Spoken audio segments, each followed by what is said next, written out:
Okay, so Christmas just ended, which means that we're coming to the close of the holiday season. And I know that between like Thanksgiving and New Year's, there's just a lot of like family dinners, parties, gatherings. We've done a lot of food serving. And so your cutting boards might not be looking as, pristine as they were a couple of months ago. So I thought it might be a good time to do like a cutting board maintenance video. And I thought there'd be no better way to do that than to show you on my own cutting boards. And before I go and just air my dirty laundry like that, I just want to say, the cobbler's children go without shoes. So my cutting boards are not in great shape. So I picked like 3 of my cutting boards, and I'm going to, do the maintenance on these and kind of show you the problems you might run into with wooden cutting boards and like what you can do to preserve the life of them. Before we start that though, I thought I would just discuss wooden cutting boards and why you might want to consider getting one. And so let me just throw my biases out there. Like, I'm a woodworker, so I obviously favor wood, but I think that there are some compelling reasons as to why you might want one. And so I'm going to start with like the reasons why I hear people say they don't want wooden cutting boards. The first one and the most common one is they think it's unsanitary and they're scared to cut things like raw meat on them and stuff like that. And then the second one overall is just like the aesthetics of it over time. They think that cutting boards crack, they scar really badly, and I would like to disabuse you of these ideas. So I'm going to start with the easier one first, and that's the scarring and the damage to the cutting boards. I mean, yes, that happens, but that happens to any cutting board. Knives cut, like that's the whole point of them. And if you're cutting on a surface that doesn't give like that, that means you're damaging your knives. So a proper cutting surface is going to get scarred from cutting on it. This plastic cutting board, it lingers here only because my husband uses it when he goes fishing to like, I don't know, do whatever you do to fish. And so it is like scarred up like really badly also. And the difference is I can resurface these and continue to use them. And this one is just going to have to go in the trash. And then when it comes to wooden cutting boards being unsanitary, I read in a woodworking magazine that wooden cutting boards are naturally antimicrobial. But as it's come up more and more with clients, I investigated that. And actually, I do believe that there's science to support that. And so just because I want to get it kind of right, I printed some stuff out to read about that. A PubMed study found that bacteria inoculated into wood were generally recovered in lower amounts than from plastic, and clean wood absorbed bacteria within 3 to 10 minutes, reducing bacteria by at least 98% and often more than 99.9%. A 2025 Science Direct study showed a maple cutting board achieved significant E. coli reduction to detection limits after just 2 hours without cleaning, while plastic HDPE boards had higher detection rates. So it's not really true that these are not sanitary, and as a matter of fact, they're actually more sanitary than plastic cutting boards. And I went on to further read, and basically the mechanism of action for this is that when the cutting board absorbs water, it pulls the bacteria down into the cutting board with it, and while it's in those fibers, it dies. And so the surface of your cutting board is clean, and the bacteria that are in the wood die. And then when you combine that with just like, I'm sorry, there's just objectively, these aren't even nice cutting boards, and they're much more beautiful than this, So when you combine all of that, I think wood is actually a really great option for cutting and serving platters.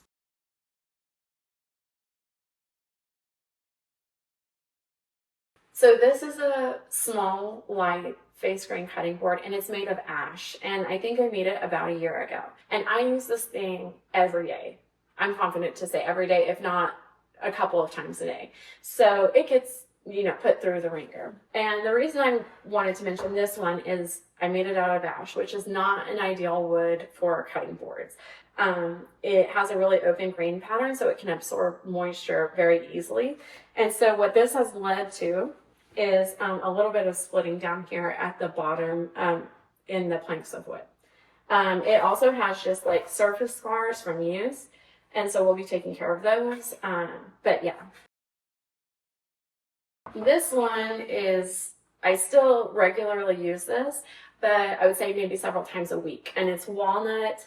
I probably made it 7 years ago, and like I said, I can recall refinishing it one time in that amount of time. It's still in really good shape. Like, I don't notice any splitting here. It does definitely have like surface scarring, some stains here. I don't know what I last prepared on it, but because I use this for dinner, actually one of the more common issues is just like I'll chop onions or garlic, things like that. So, you know, lingering odors. This is made of maple, and I only pull this out probably a few times a year, honestly. So anytime I'm serving up, you know, when my husband smokes a brisket, or like I made a ribeye roast for Christmas dinner, turkey, when I want to cut a watermelon, anything that's really big. And so I just don't use that as frequently because of that. But, and so it's holding up, it's in really good shape.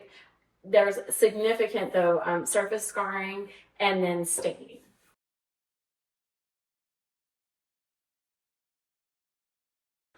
Okay, so let's just talk about how you should clean your cutting boards. To start with, you never want to put your cutting board in a dishwasher, and you never want to immerse your board in water. So once you're done with your cutting board, you're going to just want to wash it with hot soapy water. And how I do this is I just use like a sponge or a rag and let the water warm up, and then just wash it. Then once you're done with that, and this is actually one of the more important points, is when you go to let your cutting board dry, you don't want to set it down flat like this to dry, because the water on the top is going to, you know, dissipate much faster than the water on the bottom. This is the kind of stuff that's going to cause cupping or bowing, or where your cutting board starts to rock, you know, and is an uneven surface.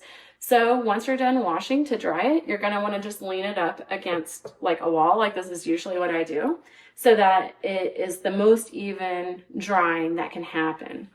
Okay, so I want to talk about this cutting board and why is it cracking down here at the bottom. Firstly, that's because I made this of ash, and it's a porous wood, and so it absorbs moisture much quicker than, you know, something that's more closed-grained wood. And because almost always, even though you're not supposed to do this, when I am done using it and I'm like not gonna wash it immediately, I set it down in my sink like this, and where the bottom is wet.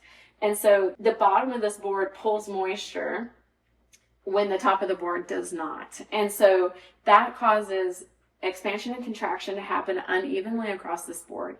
And that's why I'm seeing these, you know, splits down here at the bottom. So you want to just wash your boards basically with warm soapy water. Don't put them in the dishwasher. Do not submerge them in a sink. And then after you've washed it, you just want to lean it on edge to dry. And if you do those things, you're going to take care of 90% of the problems that you might encounter.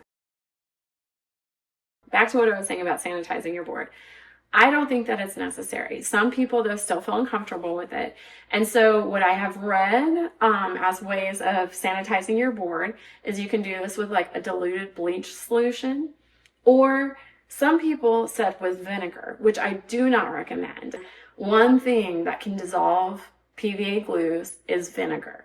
And so especially if you're starting to see cracking like this down here at your board and you regularly douse it with vinegar, I do think that could weaken the joints over time.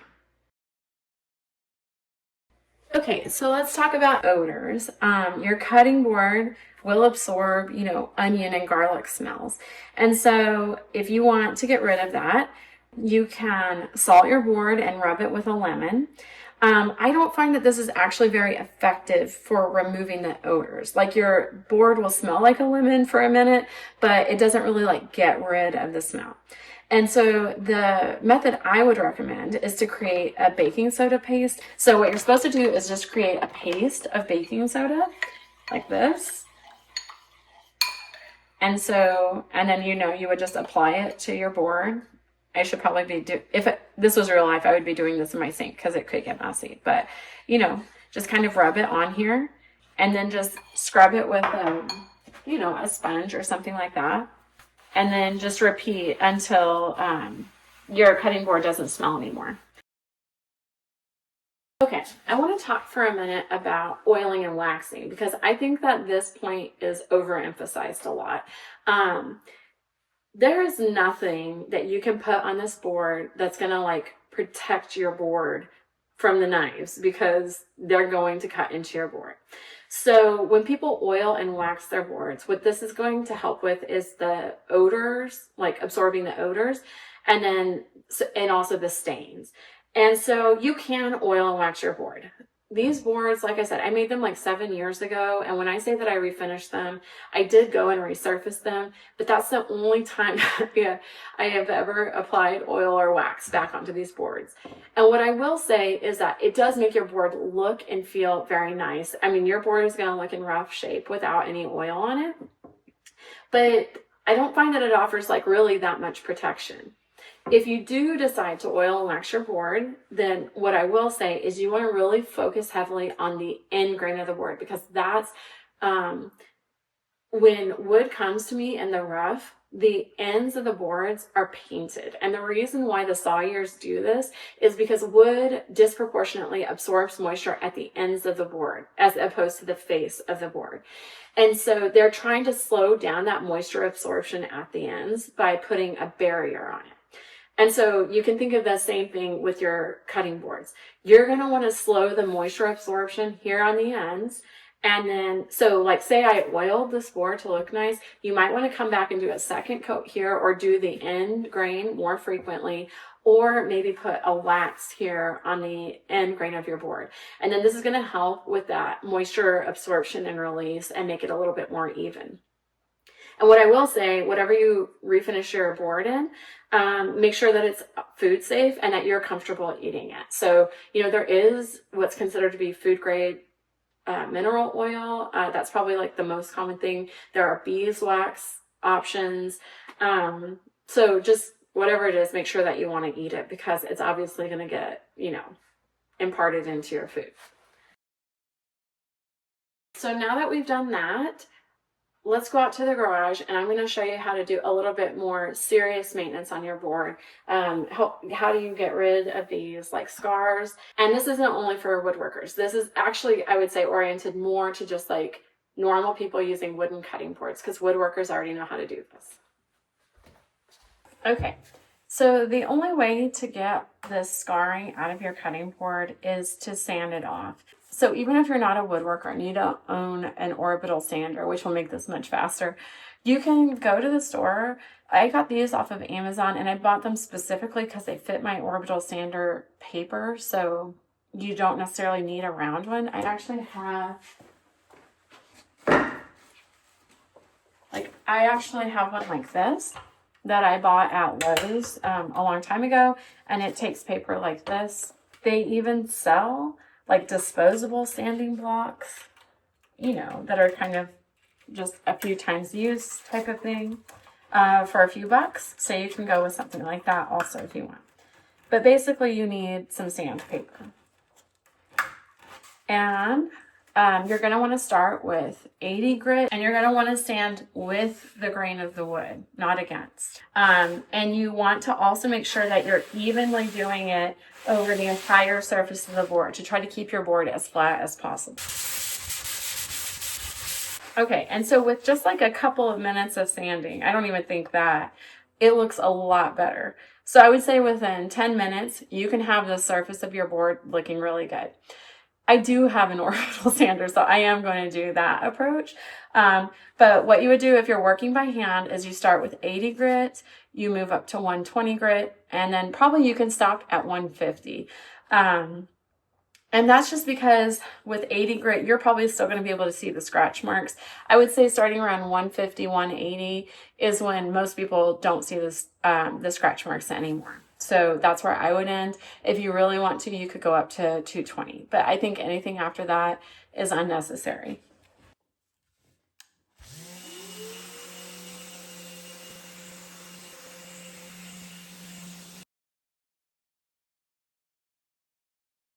Okay, so now it's time to finish our cutting boards. And I just kind of want to reiterate the fact that maintaining the life of your cutting board is less about what you do and more about what you don't do. Don't put it in the dishwasher. Don't soak it in water. Don't use serrated blades on it, and don't lay it flat to dry. If you do those things, you're going to avoid most of the problems with wooden cutting boards that are more difficult to repair. With that being said, if you want to oil and wax your cutting boards, there's a million brands. And I mean, if you get into woodworking blogs and stuff like that, you see there's a million ways you can refinish your cutting board.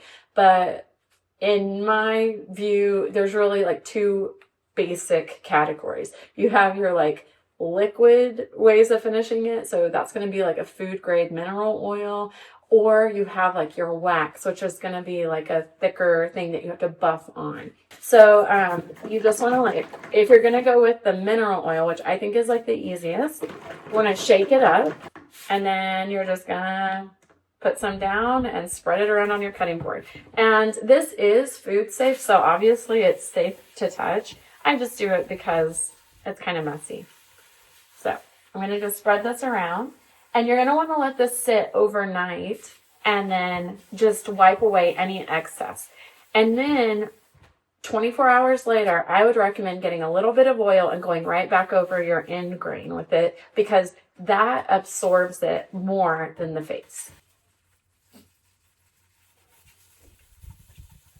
What you do to the top, you need to also do to the bottom. And so I usually do this at the same time. And these are just some offcuts, but you could get like little painter's pyramids and set it on that also. And then you want to flip it over and just do the same thing to the top.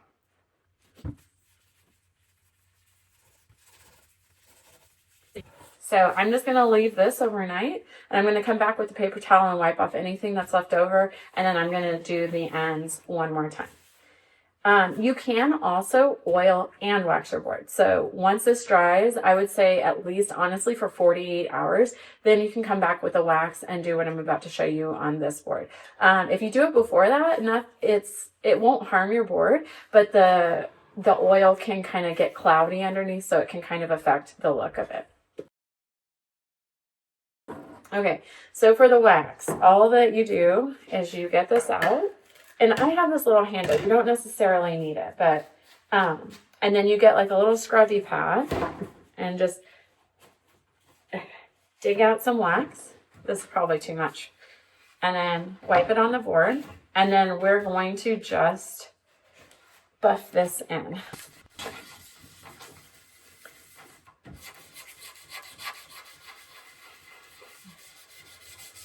And then I'm just going to remove that excess with a paper towel when I'm done. For this one, I think I'm just going to go back to the oil because it's easier.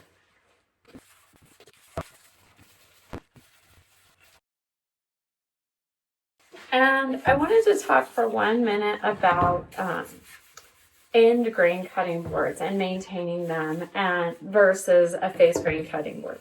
The end grain is oriented up and down. And so these kinds of boards are going to be much thirstier than these boards. And so you might find if you do an oil on this, you're going to need to come back maybe a couple of times and re-oil it. Because of the way that they're oriented though, they tend to be more stable and less susceptible to like twisting, cupping, warping, splitting, cracking, all of that kind of stuff. But I will say the same thing holds. You want to reduce the amount of extreme variance between temperatures and moisture with it. And you still also, when you wash it, you want to lean it up to dry on edge if it doesn't have feet. If it has feet, it should be adequate to just sit on the countertop to dry. These guys are workhorses. I've made a few of these. A guy sent me a video of him lighting some thing on fire on it, and it's still going strong for him. So these guys are just like a lot tougher and more durable than a face grain cutting board. They are also though much more expensive. So I mean, that is the trade-off. Okay, so we're back in the house. The cutting boards are finished, and this brings me to one last point I would like to make: the way you store your cutting boards. So my sister had a nice walnut end grain cutting board from a major retailer, And the first time she used it, she washed it, stacked it with her other cutting boards, put it in a drawer, and an in-grain cutting board bust apart and cracked. And the reason for that is what we're talking about with the, for the moisture to evaporate evenly off of the cutting board. It wasn't able to do that because it was stacked. So I would recommend, if you have a place for it in your home, to actually stand them upright and store them that way. And then if you don't, I would recommend to be sure that it's dry before you put it away. So I have this little place right here. This is where I store our cutting boards. And so I just stand them up and put them in like this.